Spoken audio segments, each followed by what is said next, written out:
Italian as well, I'm sorry in advance. And as you can probably see, I have a keloid scar on my chest. That's right, fellas, comedy at the show. Basically what you're looking at there is chickenpox gone horribly wrong. I know, right? And look, this didn't always look like this. It kind of started off a bit like an angry pimple, like a really angry pimple. Yeah, like somebody said some shit about this pimple's mum. Like Orban talking to a weather guy, kind of angry. And it's sort of, it's grown over time. Like it's grown on me, literally. I've got used to it. But it certainly wasn't always the case. When I was a teenager, those years were particularly tough.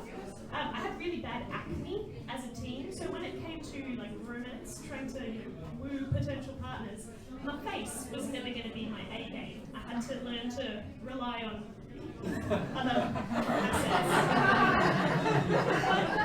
Because of the placement of my scar, my dates would sometimes get distracted, and I'd have to be like, excuse me, my tits are down there.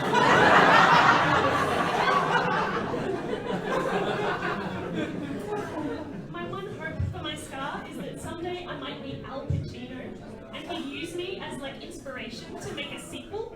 Like, just picture it. This summer, Al Pacino is scar tits. Say hello to my little friends. That'd be great. Speaking of movies, you know what I've noticed about vampire films? They are hardly ever redheads. Have you ever noticed this? I find this strange because I think if we were to make like a Venn diagram of vampires and redheads, there would be an awful lot of overlap in between. You know, I mean, they're both pale, they're both persecuted by society, no soul, and they can't look at themselves in the mirror. You know, I don't know why there's not more crossover there. They always say the most important rule of childcare is don't shake the baby. You know, if you're ever looking after a newborn, they say this in infant care, don't shake the baby. Whatever you do not shake the baby. But my question, right, is like, what if the baby swallows a rattle? You know you shouldn't, but just... My other thought is that we are a bit spoiled for choice these days when it comes to porn. Anybody else agree? Too much porn, so much. Back when I was growing up, the only porn that existed in the whole world, I'm sure, the only porn that existed was that slightly sticky magazine I found under my brother's bed, which was, it was a bit rubbish. Like, you couldn't even read the whole thing. Half the pages were kind of glued together for some reason. It's rubbish. But these days, with the internet, we've got like a smorgasbord of smut right at our fingertips. And I think as a society, we're getting kind of a bit bored with normal porn.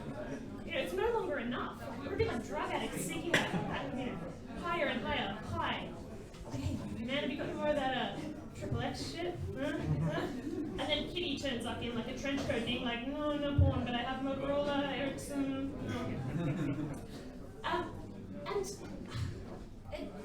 There's not enough to scratch that itch anymore. We're seeing, not to kink shame, but we're seeing some kind of weird categories starting to emerge.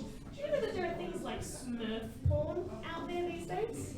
Smurf porn. I mean, that one kind of makes sense. I mean, I guess one way to kind of cure your blue balls is to watch some blue balls. That makes sense to me, I guess. But then there's things like amputee porn.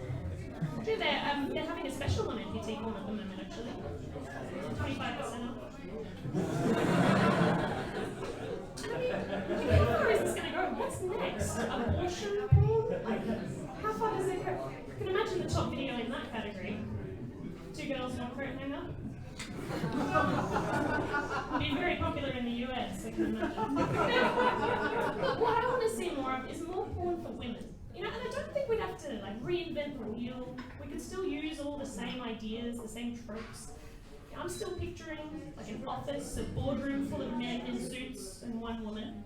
But instead of them all fucking her, they just like listen to